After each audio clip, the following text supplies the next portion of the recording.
up, How bro? you doing? I'm good. How you? Yo, thank you for coming on the show. I appreciate you. I appreciate you reaching out to me, man. For real. It means a lot. You somebody who this show need. You know, you got the Boss Talk Live. Talk to him. You got the Stairmaster Thoughts. Talk to him. And I just wanna jump right into it, bro. How did Boss Talk Live come about, bro? It's crazy. It was during the pandemic. Everything was going crazy. The world shut down. Right. Everybody home. Right. So I'm just like, all right. I normally FaceTime my boys. We talking shit, sports, girls. You know how it go. And then I was like, hold on. I'm about to go live. I swear to God, I went live for the first time. Right. During the pandemic. So I went live to create Boss Talk Live. So you didn't even realize what on it was Instagram. About to do. I didn't even know. So like it was a mistake. When you saw it trending and people talking about it, crazy. And the topic is getting crazy. Crazy. What was that like? But that was like surreal. Like, well, I had a bottle of Don Julio's, just taking a sip, just asking people random questions. People asking me questions, and then it just evolved into like, hold on, this is a whole podcast, live radio show. It was crazy. Right. It felt unreal though, because I didn't think it would like turn out to be what it became. Well, what's been one of your best guests? Like when you could look back in now, who you could think has been one of your favorite guests up there?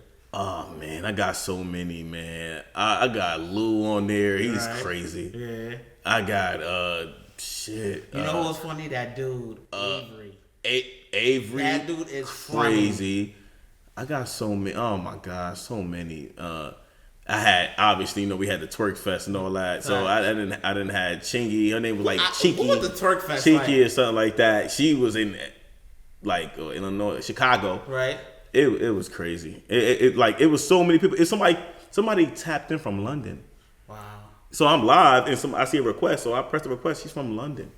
So out of your guests, you bring a lot of different guests. Mm-hmm. Whose perspective did you have one thought going into it, and then they changed it? Like, wait, you know what? I can't think of from at this point. That's a good question. I would say everybody. Okay. I would say everybody because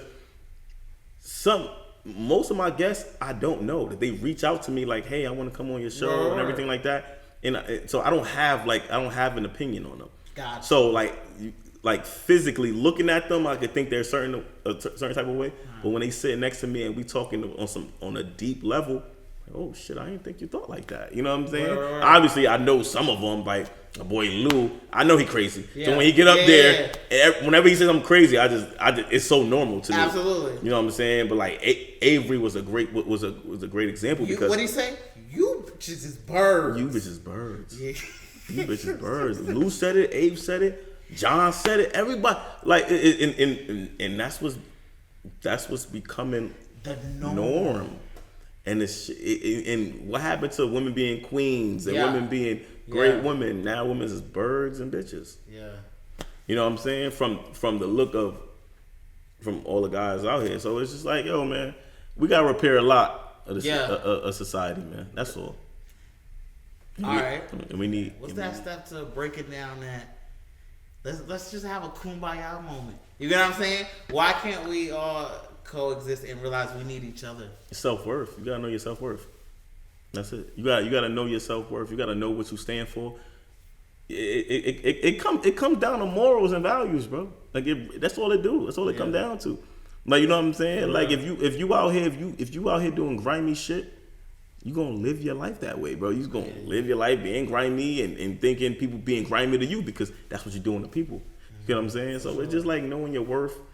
Once we clean that up about ourselves, once we love ourselves for real, that's when we be able to love people correctly. For sure. That's all. Now you spoke on the jacket, and you said it tells a story. Yeah. Give us a glimpse of the story, because people, you definitely somebody. You speak Connecticut.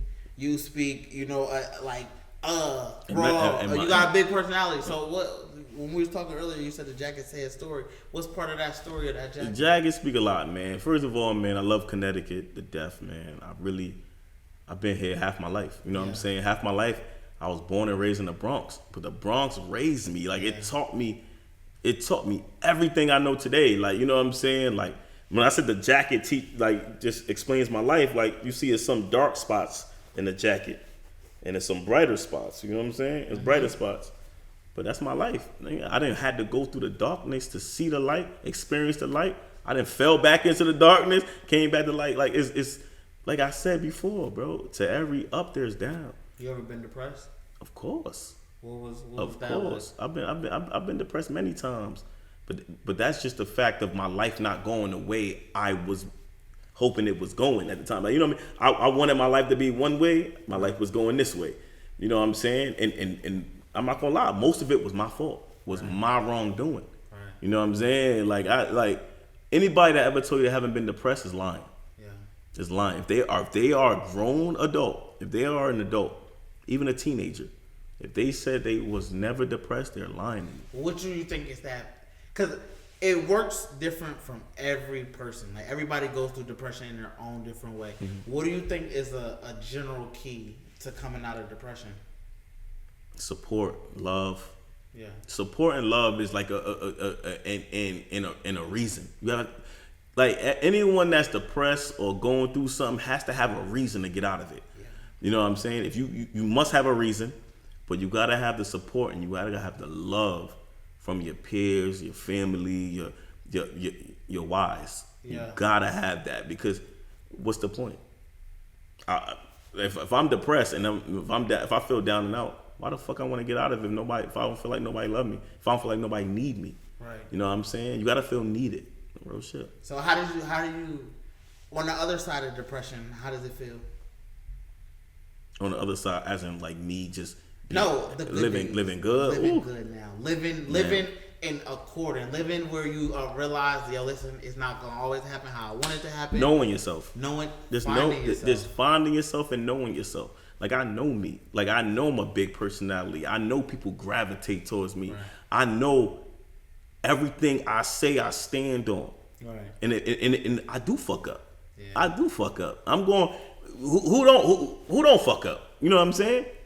And with you having a big personality, how do you, like, some people may take that as cocky. How do you just walk with humbleness? Man, because listen, if you know that big personality, everybody knows. Yeah, I love everyone, bro. How Jadakiss said it. Facts. It ain't cocky. I'm confident. For sure. You tell me I'm the best. That's a compliment. Right. That's a fact. That's how I really feel. Like, you know what I mean? I'm not cocky.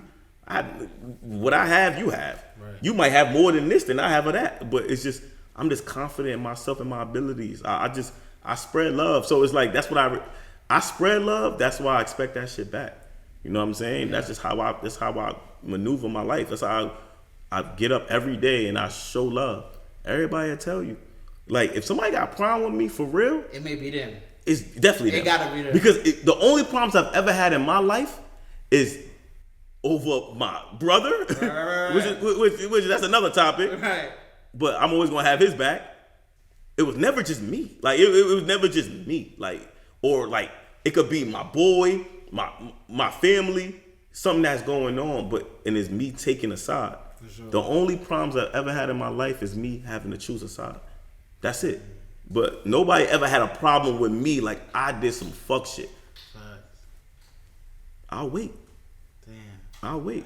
You got Stairmaster thoughts, and you talk real deep. You know, you get people's brains going, and you get people to think. Like, where does that come from? Like, before you hop on that Stairmaster, like, where are you at mentally?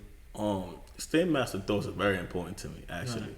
Right. It actually came from toilet talks. Okay. So this is something I did before Stairmaster thoughts and before Boss Talk Live. This was something I would do. Like, I'll literally sit on the toilet and talk shit. Right. Literally what it says. And it just comes from a point of, you know how a lot of things be in our brain that we don't express it. You know what I mean? Right. Because you talked about accountability. And for me, that was a big one. It's real. That was a big one. That's real. Where in your life did you feel like you had to start taking accountability for your actions? Man, ever since I was a boy, like I felt like I didn't became a man. Right. at an early age. You know what I'm saying? I feel like I was a man at 15 years old, 14, 15 years old. You know what I'm saying? Like I had my father present in my life, but my father didn't teach me how to do anything. Right. Like, you know what I'm saying? Absolutely. So what was that mental like going through and learning on your own, trials and tribulations, falling down, getting back up? How did it, like, who are you and how did that resilience just help you through life? It's I'm from the Bronx, right? I'm from the Bronx, New York. I was born and raised there. I got a little brother. I got 3 little brothers. You know what I'm saying? Right. But in the Bronx, I had one little brother that I was responsible for. Right. And that really taught me how to be a man, for real. I was responsible for all his wrongdoings. Right. I was responsible for. Like, anything happened around the crib, I got the beatings for. Right. So that taught me how to really be a man. You know what I'm saying? Like, and pulling him to the side, like, listen, I'm getting in trouble for you, but I'm gonna hold it down because I don't want you getting no beatings. Right. You know what I'm saying? Right. But this is what I need you to do. Right. So me just kind of being that role model for my little brother. I told you the other day, he got drunk, a little emotional. He was like, "Yo, thanks for being there for me. Like, thanks for raising me." And he gave you your flowers while he you did. were here, bro. He did. How did that feel, bro? He did. How does it? Cause you a role model, and people look up to you, and like, appreciate that. And you're a man of many talents. You the lie. You know, there's a lot of things with you. So how does that feel? How do you stay? I mean, it's surreal, bro. Like, it's like, you know, you got another grown man telling you thank you. You know what I'm saying? Think about everyday life. Think about we work, we take care of our kids. Right. If you have them. Absolutely. But you know what I mean? Obviously, we take care of our kids. Right. You're a great father. Just want to throw that out there. No, you know what I'm saying? You, bro. Amen. Fatherhood, yo. Amen. We're gonna get into fatherhood. Amen. We're gonna get into it, but keep going. Fatherhood. But it's just we have so many responsibilities just in front of our face every day. Right. You know what I'm saying? Right. So for someone to stop and say thank you, it's like, yo, it doesn't go unnoticed. And it's my little brother. It's someone I watch. It's someone I took baths with, slept in the same bed with. I'm talking about ate with. It's crazy. Like, so what do you feel like? How do you feel like what should men do more amongst each other so that men can heal? Tell each other we love them. Bro, everybody want to be tough. Everybody want to be gangster. Everybody want to. Bro, we still got bad days. We still got emotions. We still go through depression.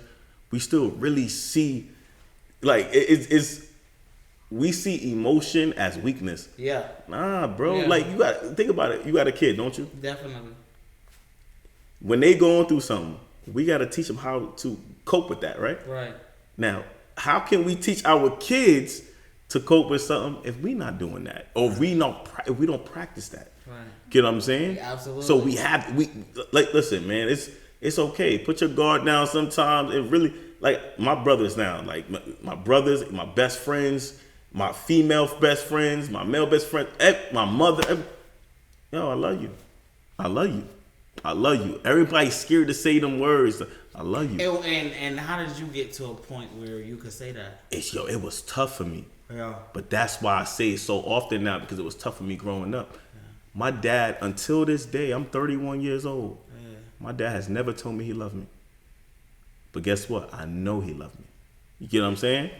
I just said that different. Today. Different. I just said that today. That's different, right? I just said that today. Think about that. We were just talking about it. Think about that. People show love many different forms and many different ways. And I had to learn that, and I'm learning that. And being in a relationship, it shows you that you gotta, that love word is just not when it's good. It's just not, I had to learn, at all times. It's unconditional. The term unconditional, bro, I don't think a lot of people understand that term. Because you can't just love me because it's Monday, it's a good day, and the sun out shining, and I just brought Because why? Because why? It's love me when I fuck up. And it's a choice. It's a choice. Hold on. It's a commitment. It's really just a mindset. Like, love is a mindset, but love it does have feeling into it. Right. You know what I'm saying? But it's just not feelings. Absolutely. It's a choice. Absolutely. So you say you grew up and your dad never told you he loved you. Never. But you, as a father, bro, you're an amazing father, and to see you just be an amazing father, it's so fun. Like, that. Bro, it's so fun. How has that translated into fatherhood, bro? Oh man, it's First of all, man, shout out to my son, man. Shout out to little Amir. Shout out to Amir. And keep doing your thing on the basketball court. Yeah, he's doing his thing. He's doing his thing. Amir is a great kid though. Like he doesn't give me no problems. He doesn't give me no problems. Like it's so like I'm not being biased or nothing. Right. Like I really believe Amir is the funniest, the coolest, the most just the most energetic kid I've ever been around, bro. I feel that way. Come on. We can feel that way. Yes. It's okay. I see it 24/7. Yeah. But just being able to be there from when his eyes first opened to now I've been in his life since he was born, I was there. It's an amazing feeling. Nothing beats that. Nothing beats that. Like when you talk about unconditional, it's unconditional. Like Amir, my love for Amir, unconditional. Like everything he's ever done made me proud.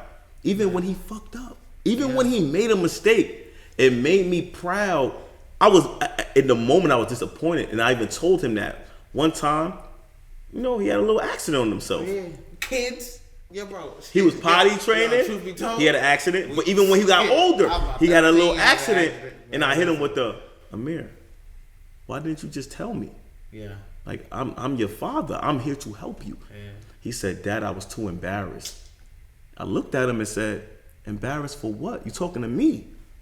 I'm the one that's going to protect you through everything you go through in life. Do you think with him saying that he's embarrassed, you think the way our upbringing and our toughness makes them feel that way? Of course. Yeah. Of course, because me, I was raised a certain type of way. Yeah. But I raised Amir a certain type of way.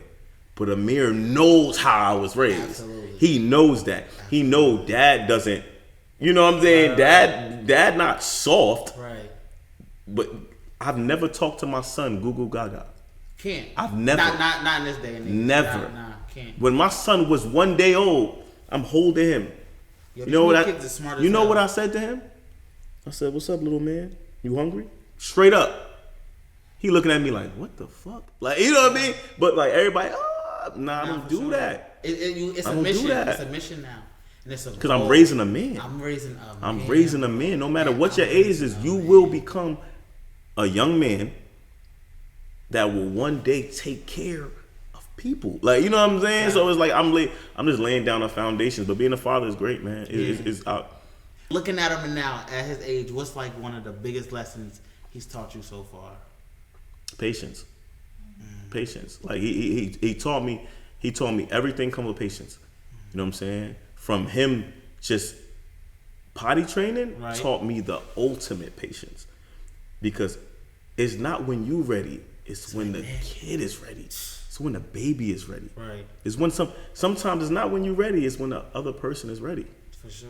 So you gotta have patience. You know what I'm saying? You gotta have patience. Obviously, there's limitations to it. You know what I'm saying? It's certain things you shouldn't allow. And but you gotta have patience with people. That's the number one thing a kid will teach you. And how have you been applying that to life with just your patience? Oh my God, it's taught me everything in life. Yeah, it's taught me everything. Just your blessings is coming. Right. Your blessings is coming. It don't matter. A lot of people think that like they think of get rich quick schemes, right? Mm-hmm. And it's like, yo, those schemes, it don't lead you to getting rich, bro. Right. Because if you get rich while you hit that scheme quick, where you end up? In jail or dead, right? Right. So where did you like? It didn't help you at all. It didn't help you or the people surrounding you or the people you take care of. So it's just like, yo, like children teach you how to be patient and really just like. So with Stairmaster Thoughts, have people ever reached out to you and say, "Yo, bro, you really touched me. You just 1,000%. You just got 1,000%. What does that feel like? Like how, like knowing that your perspective on life, people want, because a lot of people, they don't want to, they don't know how to say how they feel. Yeah. But you are very articulate. You know how to use your words, and you may be. I'm very open. I'm very open to how I'm feeling at the time. Absolutely. Definitely. So how does that make you feel, knowing you can kind of like speak for people and be that voice? That I'm a vessel. Yeah. It made me feel like a vessel, or like a source. Ooh. It made me feel like a source. Like, you know what I mean? Like I definitely, like I remember I stopped doing it for a couple months. Right. And my boy reached out to me, was like, "Yo, Where's Stairmaster Thoughts? Where's Toilet Talks? Where's this? Where's that? I was like, damn, I didn't know people was paying attention. He's like, yo, listen, bro. Like, you really, like, every time you hit on a topic, I really listen because it's real. Like, you know what I mean? People don't, and the thing about, like, Instagram or social media, anything, people are always watching you. Always watching you. Whether they comment, like, or share, they always watch it. Right. So you got to be very mindful of the shit you putting up there and the energy you spreading. I'm telling you, this shit is crazy. So, yeah. So, boom. What's next for Boss Talk Live? Like, what can we expect from Man of Many Talents? Where's Boss Talk Live going? Man, listen, with Boss Talk Live, you know, obviously it started from nothing. It started from quarantine and people just expressing themselves, right. Like, you know. But I definitely want to take the more grown approach with it. Right. The more of like a radio. Right. Type feel, you know what I mean? Like because people go up like there and big, they vulnerable. They, like you very vulnerable. You ask questions. I ask, bro. I will ask you. Raw. Yeah, I get honest. Like a girl come up there, boom. You ever cheated before? They look at you like, because why? They live. Absolutely. They know it's a possibility that the person they cheated on is watching this live. Absolutely. And they might lie. They might be honest. I tell them before we even start. Keep it up. Keep it real about everything we speak about. Right. If I feel like if I sense fakeness, I'm gonna cut it short. Right. I'm good. Right. But yeah, I definitely want to keep it to. I just want to keep it authentic. Like you saw it since day one. I want to keep Boss Talk Live authentic. You know what I'm saying? I don't want to get too commercial. Right. I want to keep it just raw and authentic, like how we really feel, and not commercial. Absolutely. And so you see, like. You got women coming up there saying what men don't do, we got men saying what women don't do. Where do you think, where's that common ground? Why are we so at odds? That's a perfect question. Why are we so at odds? Because that's a perfect question. But the reason why men and women are at odds right now is because women want to be men. Right. And certain things they do. Right. And men have gotten more emotional. So it's kind of like we traded places. Yeah. You know what I'm saying? Yeah. And that allows a lot of bullshit. But you need balance. You need balance. We definitely need balance. I've been in times with being in a relationship. Yeah. And emotionally, like, I was off. I could have been a little softer. You get what I'm saying? I could have been a little more loving. I could have been could have been a little more affectionate. Yeah. So you get what I'm saying? Yeah. So and let's get into it. Do you think that's a reason why, like, the cheating, why, like, the infidelities, why the lack of trust, the loyalty? Where do you think all of that stems from? And let's give it from a man's standpoint, because we don't have a woman on set right now. Shout out to all the women out there. We love y'all. But why do you think men step out of their relationships or homes? It's natural for a man. Yeah. It's really natural for a man to have more than one. Yeah. Like, whether women like it or not, it's really natural for a man to have more than one. Right. And just in the whole, right. Let's talk about it. Men, I mean, I always refer this. I always refer this back to the jungle, right? We're gonna get back to this. We're gonna get back to that question. Because it's natural for us to want, right? More. Yeah. I gotta ask this in the middle of this. What's the discipline like to stay down for one? Oh, it's to have discipline, to not cheat, to not entertain, to not step out on your partner is, they don't, like, everyone who does that don't deserve, like they don't get enough flowers. Yeah. Like, it's so hard to do that in today's world with social media. It's crazy. Yeah. Like, you know what I'm saying? Because one, we always going to be attracted to someone else. For sure. That's just facts, right? Yo, I don't even want to say attracted. Why can't we acknowledge that everyone is cute in their own way? I may see something that's cute. Shorty, I'm with you. I love you. You my love. So why are you mad that I think, oh, she's all right, she's cute? She look at you like, what the fuck? They gonna be with her then? No, it's not like that. I think she's attractive. Now, what's the difference between me walking with you saying, oh, I think she's cute, than saying Beyonce is fire, Rihanna sexy? Yeah. But you know, like, what's the difference? They all humans, like, you know what I'm saying? Even though celebrities are different types of, and that's why when you can get that one that understands. Yeah. That's beautiful too. Yeah, let's talk about that. When you can find that one that understands, like my girl, bro, she's like the dopest thing, right? Because she understands, she get it, and we here, and we rocking out, right? So what's that side of like? Talk about the healthy side too. Listen, the healthy side is someone that do understand that, like, oh, she's cute, right, babe? Like, whoa.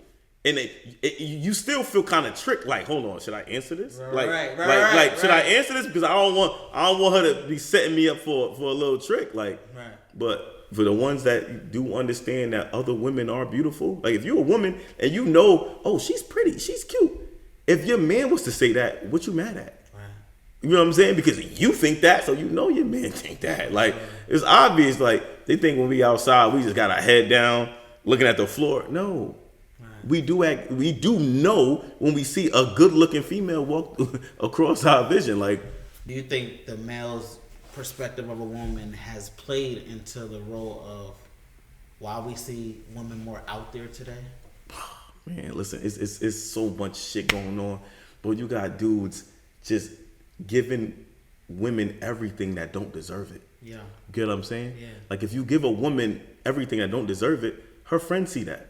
And her friends probably are more deserving of the things she's getting. Right. But bro, you giving the ain't shit one out the group everything. Yo, so now they all want that. Yo, it's good women in this world. They're yo, bro, and I don't think that's stressed enough, bro. There's good women in this world, and they get fucked over. They get happy. They live, bro. Yo, there's good women in this world. That's real, and that's real. Ever since 10 years old, though, I've been saying women ain't shit. I've been saying women shit. No, because I've seen women do ain't shit things to my friends, to me, to my brothers. Like, you know, and I kind of now that I'm older and I understand life more. Right.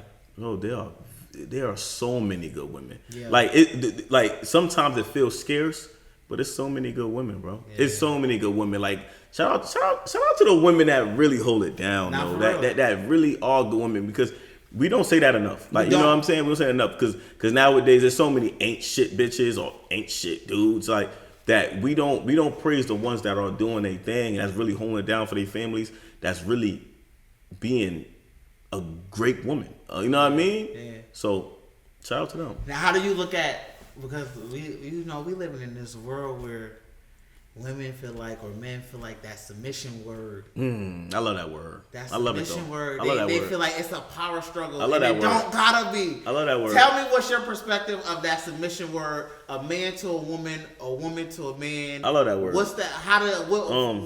Talk to me. Like, the word submission is not really just like obey. Yeah. It's not obey. Right. It's understanding why you should be doing what you do. Feel me? It's understanding why you're doing what you do, right? Like, to submit is to be led. Right? So if we being led, like, if you are being led by somebody, it's because you trust them. Right? It's because you trust in their leadership and where they got you going. Right. You get what I'm saying? You don't submit to someone you do not trust. Absolutely. Or you believe in their vision. So it's like, that's the biggest thing with submission. Like, everybody think, oh, you submitting, oh, what am I submitting to? Yeah, that's the question you got to ask yourself. Okay, I'm not telling you submit to me because I'm not providing.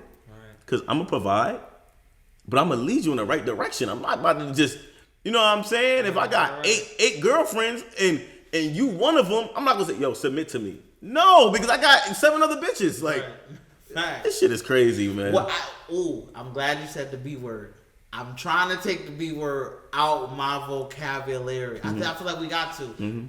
Like, I feel like it's degrading. I feel like it's definitely it's a tough word to get away from, but also to acknowledge is bad too. Yeah. It's right. It's a word that it's like the N word.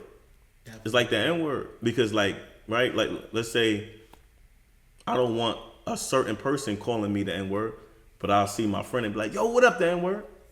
You get what I'm saying? And same thing for the B word. Definitely. Same thing for the B word is if you call a female the B word, she's automatically upset with you when she feels disrespected. Right. But when she see her friend, hey B, oh you look good B, oh like you know what I'm saying. So it's like it's a tough word to get out of our vocabulary because it's half. It's used for good and it's used for bad. So growing up, what was one of your toughest lessons? That where you feel like, this made me a man. I'm lost.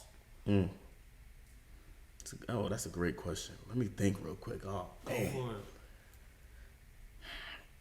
This is real. Like, growing up, I just realized like to every good there's bad, to every bad there's good, to every left there's right, to every up there's down. I just learned that it's really just whatever you're going through at the moment, right.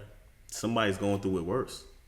Like it's tougher for someone else. Like you know what I mean? Like we not like it's just be appreciative of what you got, right. And what you're going through because it's people out there that don't have nothing.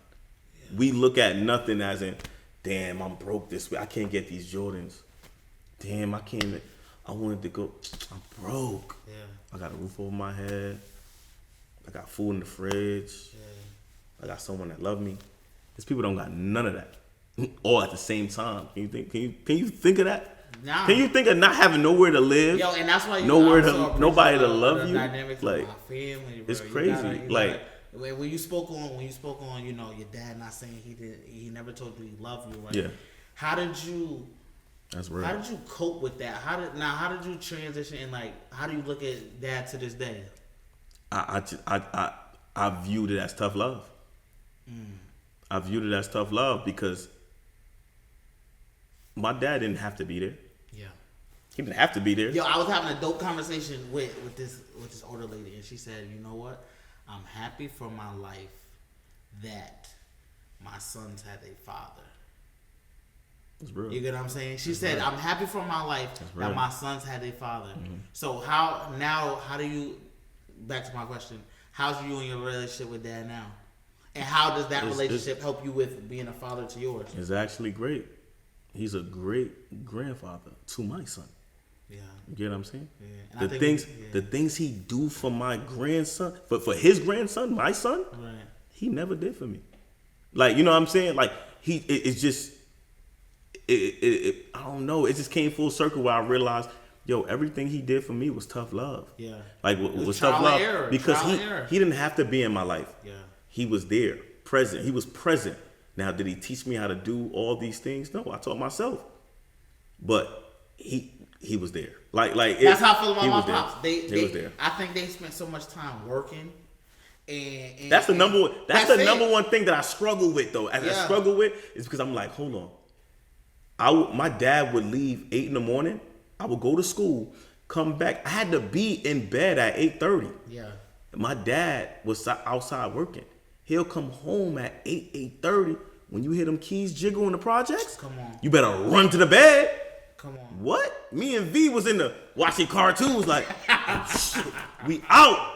We out. Yo, shout out to we V. Out. Shout out to brother. Shout out to my little brother, man. Yo, he's doing his thing with the real estate. Of course, man. Shout out to V. You gotta have him up here, man. He got a whole story, man. Nah, he's definitely coming. He got a whole story, man. He's definitely shout out to him. No, but just understanding what tough love was, it made me who I am today too, though. You know what I'm saying? Because it's been time I had to put my foot down with my son. Right. Even though he's a great kid, he's everything. But I gotta let him right from wrong. You know what I mean? And you have to see, you have to show your child when you upset sometimes. Absolutely. Because they have to know that what they've done or what they just did affects you. You know what I'm saying? So you have to show them that. You have to show them it's a different type of. Listen, you ever like just said your kid name out loud a little bit louder than you normally would, and and they straighten up Yo, like a fucking soldier, it's because they know that tone of voice. I told people, listen, don't let Instagram mess you up. My son giving me hell off the internet. Of course. Don't let it. But course. Listen, he know, yo, bro. I think we're dope, and I don't think we give ourselves enough credit as these young parents. Shout out to all the young parents, bro, and shout out to all the parents, no matter what age. Yeah, you're right. No matter what age, man. Right. You know it take a village to raise a child, man. It do. It's people out here doing it with 3, 4, 5 kids. Yeah.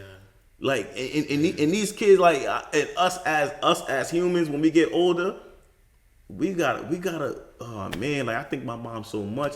I'm a mama's boy, bro. For sure. Because I know what my mom had to go through to raise me.